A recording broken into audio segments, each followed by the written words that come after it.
Essa live hoje para falar um pouco sobre os transtornos mentais, né? Já que em tempos de pandemia tem bastante gente sofrendo aí, muita gente sem acompanhamento médico, né? Sem poder visitar o seu psicólogo, seu psiquiatra. Então, resolvi fazer essa live. Agradeço aí, Júnior. Muito obrigado, Larissa. E a live eu vou fazer bem aberta, tá? Uma forma para quem tiver dúvidas perguntar, tá bom? Qualquer dúvida sobre ansiedade, depressão, toque, transtorno de pânico, acredito que em épocas igual a que nós estamos vivendo, isso é muito comum, tá? Esses transtornos. A Organização Mundial da Saúde já vem dizendo, né, que a gente sabe que depois de toda a crise, a gente entra numa profunda depressão coletiva, né? A gente lembra a depressão aí em Wall Street, depois o mais recente agora nós podemos lembrar na Grécia, quando entrou naquela crise, né, no país todo, e o que resta depois é a Grande Depressão, né? Além disso, a gente pode entender aí que além da Grande Depressão aí, a gente também corre o grande risco de transtornos de ansiedade, já que hoje nós somos o país da América Latina que mais ansiosos tem, tá? Então, por isso que eu resolvi fazer essa live e a gente poder discutir, conversar. Se tiver alguém já passando por essas dificuldades, hoje eu vou explicar também quais caminhos, quais profissionais buscarem, tá? Também falar quais postos, pessoas que às vezes não têm convênio médico, pessoal que às vezes não tem respaldo de algum profissional da saúde, vamos dizer assim, com mais facilidade. Também vou procurar falar aqui quais lugares procurar, tá? Se são os CAPs, se são os UBS, se são... Às vezes, hoje, a gente está tendo contato com várias plataformas virtuais também de psicólogos e psiquiatras dando atendimento via vídeo, tá?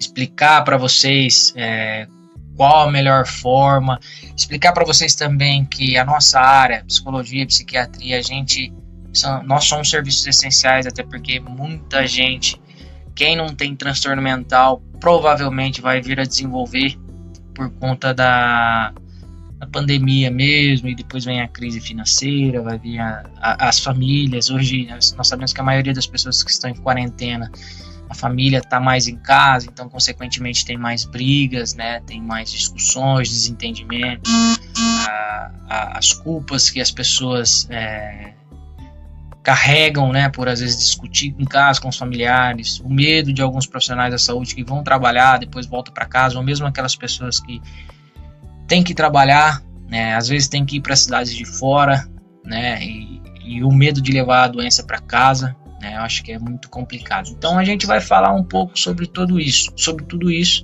tá? Começarei dizendo que a ansiedade, hoje em tempos de pandemia, é algo que tem deixado todo mundo aflito, né? A questão da ansiedade. A pessoa está ansiosa porque não sabe como vai ficar o país ou mesmo o mundo pós-pandemia. Às vezes a gente fica preocupado se vai se manter no trabalho, se pode ser mandado embora amanhã ou depois, se vai ser mantido no seu trabalho ou não. Então, são várias as preocupações que levam à ansiedade. A gente tem que... E quando Wagner, quando eu percebo que a ansiedade ela já passou do campo normal para o campo patológico, eu vou separar para vocês aqui a ansiedade em 3 tipos, tá? A gente compreende que a ansiedade ela tem a fase alarme, a fase resistência e a fase, vou classificar ela igualmente o estresse, e a fase de exaustão. O que é a ansiedade comum? A ansiedade comum é aquela que nos move no dia a dia, né? Aquela ansiedade que eu tenho nos dias rotineiros, por exemplo, eu tenho que trabalhar a partir de segunda-feira, então eu programo toda a minha agenda de maneira que eu consiga suprir, tá? Todo tipo de atividade que eu me programei para fazer, eu tenho que suprir ela inteirinha. Então essa ansiedade, ela me ajuda a me reorganizar e me organizar referente às atividades que eu me programei durante ali no domingo, programando a semana inteira.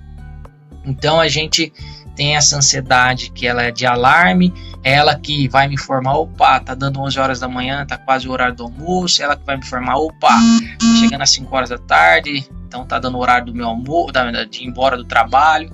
Então essa ansiedade é que nos move. Se vocês me perguntarem, Agner, ansiedade é doença? Eu direi que depende. A ansiedade que nos move, ela é natural e nós necessitamos dela, que é essa que eu estou falando, que é a fase de alarme, né? Que é aquela fase que nos desperta mesmo. O termo alarme é nesse sentido, que nos desperta para os nossos afazeres, nossa obrigação, nossa rotina. Quase sempre a gente tem, ainda mais nesse século, né? Eu diria século XXI, tudo corrido, tudo prático, tudo a gente tem que ter uma praticidade. Então, vira e mexe a gente flerta aí com essa fase de alarme, de resistência da ansiedade. A gente passa da fase alarme para a fase de resistência. Qual que é essa fase de resistência? Pessoal, geralmente quando eu tenho um dia muito estressante, eu tive, por exemplo, eu trabalho em usina, que é uma realidade nossa aqui, e hoje lá eu tive que trabalhar dobrado por algumas questões, né? Seja por ela... não pode faltar cana na usina, como é a realidade de alguns trabalhadores que trabalham em usina, eu trabalhei também 5 anos, não pode faltar cana por conta da moenda, a gente tem que produzir. Quem trabalha na área da saúde, que é a realidade hoje, a pessoa está sempre preocupada com pacientes com Covid, pacientes que têm suspeita, etc, sobrecarga em cima desses profissionais. Dentre outras realidades, ou seja, a pessoa ela teve que passar um pouquinho do alarme. Ou seja, aquilo que ela programou no final de semana, ela conseguiu cumprir e teve que fazer 2 ou 3 vezes mais. Aí a gente entra naquela fase de resistência, onde a gente chega em casa, pessoal, muitas vezes, e fala assim, meu Deus, hoje o dia foi... E às vezes eu até demoro para dormir, eu demoro para descansar, de tão agitado que eu fiquei, de tão aceso que eu fiquei. Só que aí eu durmo tranquilo, no outro dia eu levanto, tô zerado. Então ainda a gente não entrou no campo patológico da ansiedade. Aí, só que se isso perdura, tá? Com muita insegurança, todos os dias aquela pressão na usina, todos os dias aquela pressão no meu trabalho, todos os dias aquela cobrança, aquela pressão, o que vai acontecer, pessoal? A gente vai evoluir para a parte patológica, que aí eu considero que é a parte de exaustão mesmo, tá? Aí sim, os pacientes que trabalham sobre muito tempo e começam a desenvolver uma ansiedade patológica, ele vai apresentar sintomas dos quais eu vou citar alguns aqui, tá? O paciente geralmente ele fica preocupado, fica hipervigilante, sempre preocupado com tudo e todos. Opa, será que vai faltar cana na usina? O exemplo de quem trabalha na usina. Será que vai chegar qualquer paciente agora numa urgência, emergência? Será que eu vou ter dificuldade? Será que eu vou dar conta? Aí eu chego no final de semana, o que eu programava para mim fazer, conseguia fazer dentro dos 5 dias da semana, eu já começo a me preocupar se eu vou conseguir ou não cumprir com essa lista de atividades que eu pensei em fazer ali, eu me programei. E geralmente, pessoal, quando a gente está com ansiedade, a gente programa muito e age pouco. Aí a gente vai ter sintomas físicos, como às vezes ataque, taquicardia, no caso, o coração acelera, as mãos começam a suar, às vezes, a sensação de que está muito cansado, como se tivesse um trator passado em cima de você, como se tivesse apanhado, né? Os pacientes costumam reclamar disso. E também, pessoal, a gente vai observar nos pacientes que já estão com uma ansiedade, já no campo patológico, uma certa dificuldade de concentração. Esses pacientes reclamam que às vezes estão perdendo a memória, quando na verdade eles estão com dificuldade de atenção, que é bem diferente de problema de memória, mas eles vão relacionar e vão sempre trazer para o consultório assim, nossa, acho que eu estou com um problema de esquecimento, acho que estou com problema de memória. São pacientes que geralmente vão reclamar de tensão, geralmente dores nos ombros, as pernas pesadas, né? São pacientes que vão estar sempre relatando essa dificuldade. Estou falando de um modo generalista para vocês entenderem o que é ansiedade. Muitos pacientes que têm essa ansiedade aí, outros vão evoluir para um ataque de pânico. Quem sabe, vocês já devem ter ouvido falar, e também é muito comum, vai ser muito comum de agora em diante nas pessoas. Muitas pessoas buscando pronto atendimento, e uma das coisas que até pode se confundir às vezes, pessoal, os sintomas da ansiedade pode se confundir um pouco com os sintomas da Covid-19, por exemplo, a falta de ar, a dor no peito, que também está relacionada à ansiedade. Às vezes o paciente começa a apresentar sintomas parecidos com o Covid, aí ele vai para um pronto atendimento, quando não, ele vai pedir lá um eletrocardiograma, porque está sentindo essas coisas, a dispneia, né, a falta de ar, achando às vezes que está com a doença Covid-19, que é um dos sintomas aí da ansiedade também, que é o dor no peito. Tem pacientes que vão apresentar diarreia, tem mulheres que apresentam, quando está nessa ansiedade patológica aí, a gente tem vários tipos de transtorno de ansiedade, a gente tem um TAG, tem um TOC, tem um TEPT, tem transtorno de estresse pós-traumático, que é o TEPT no caso, transtorno de pânico, que às vezes trazem alterações físicas, né, e nas mulheres aí até a dificuldade de menstruação, tá? Então os transtornos mentais, infelizmente, vão quase que multiplicar, ou se não triplicar, pós-pandemia ou durante esse período de pandemia que nós estamos vivendo. Talvez vocês já estão vivendo isso em casa, podem ver já isso, ou estão vivendo vocês mesmos, né, essas dificuldades. Procurar se acalmar, procurar orientação, né? Como eu disse para vocês, hoje a gente tem o CVV, que você pode ligar, e lá tem profissionais 24 horas de forma gratuita, o número é 188. Existem aí plataformas de psicólogos e psiquiatras que estão com teleatendimento, né? Eu sei que muitos agora também estão tendo dificuldade. Uma das coisas que eu vou orientar vocês, pacientes que fazem tratamentos psiquiátricos, eu acredito que já estão tendo dificuldades de conseguir as receitas médicas, mas eu oriento, procure lá o seu convênio, diga que está fazendo tratamento, muito provavelmente eles vão atender vocês e vão dar continuidade aí no seu tratamento. Não deixem de tomar os medicamentos, tá? Os antidepressivos, quem toma, porque o antidepressivo ele não vicia, mas ele tem um efeito que a gente chama síndrome de interrupção. Se o paciente interrompe o tratamento no meio do tratamento aí por conta de dificuldade de encontrar receita, por exemplo, ele vai vir a piorar o quadro aí de ansiedade ou depressão, tá bom?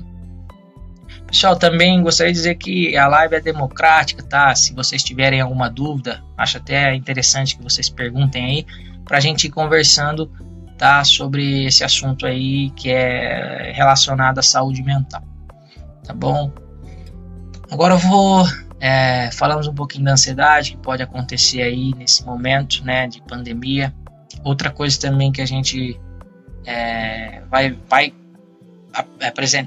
ser apresentada e a gente vai poder ver diariamente é a questão aí da depressão.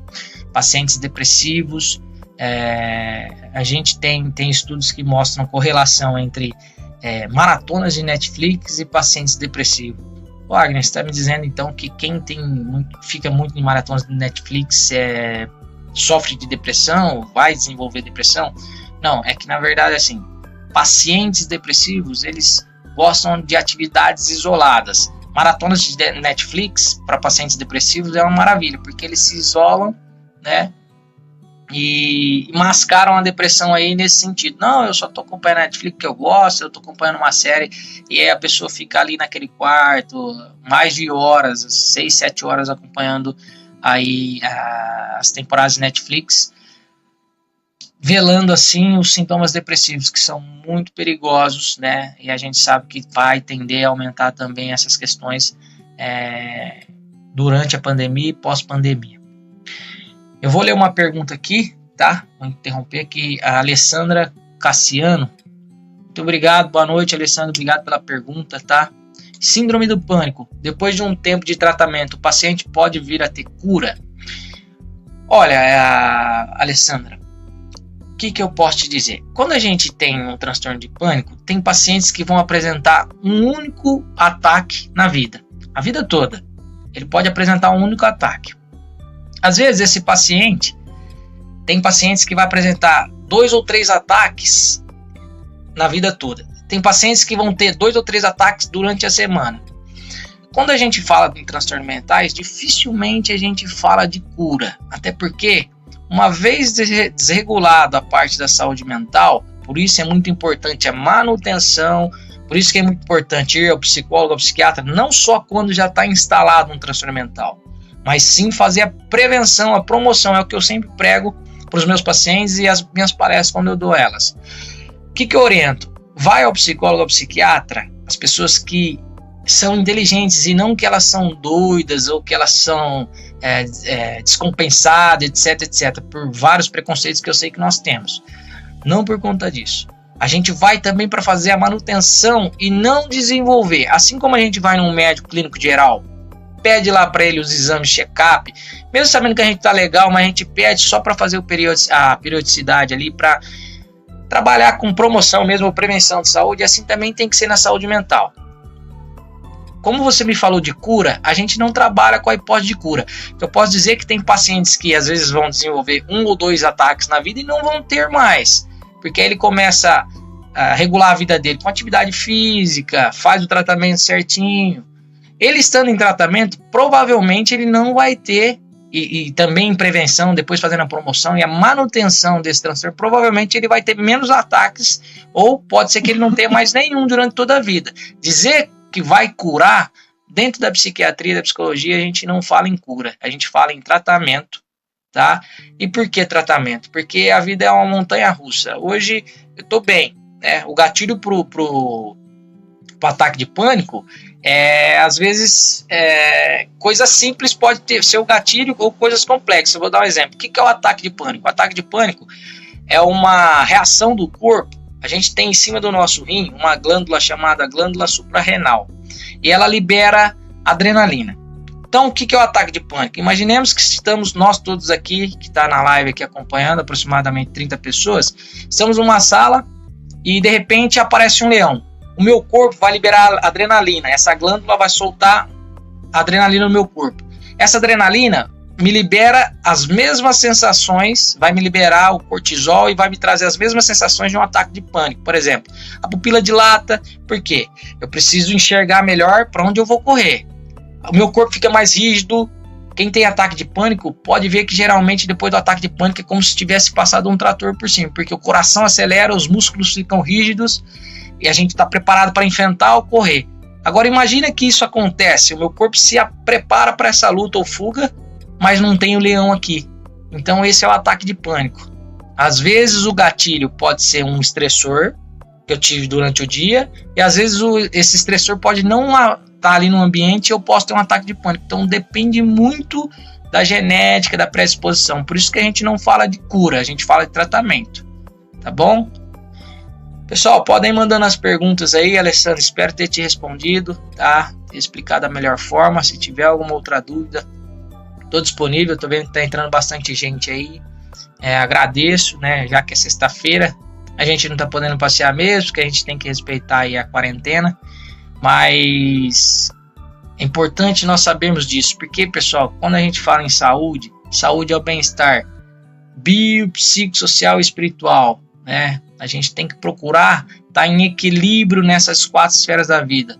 A parte biológica, a parte psicológica, a parte social, a parte espiritual, são partes fundamentais da nossa vida. Se uma dessas desregulam, provavelmente eu vou ter um transtorno mental, tá? Então, é muito importante também cuidar. Quando a gente fala aí de prevenção em saúde mental, a gente está falando de prevenção de saúde. Por quê? Prevenção de saúde mental também está muito ligada a, por exemplo, o paciente que vai caminhar, ele vai tratar ali do corpo dele, ele está também liberando hormônios como serotonina, dopamina, noradrenalina, que fazem a manutenção aí também da saúde mental, além da saúde vascular, do coração, hipertensão. Então, quando a gente fala em saúde, a gente fala também da saúde mental. A gente não pode deixar de pensar na saúde mental, que também faz parte, né, do bem-estar como um todo.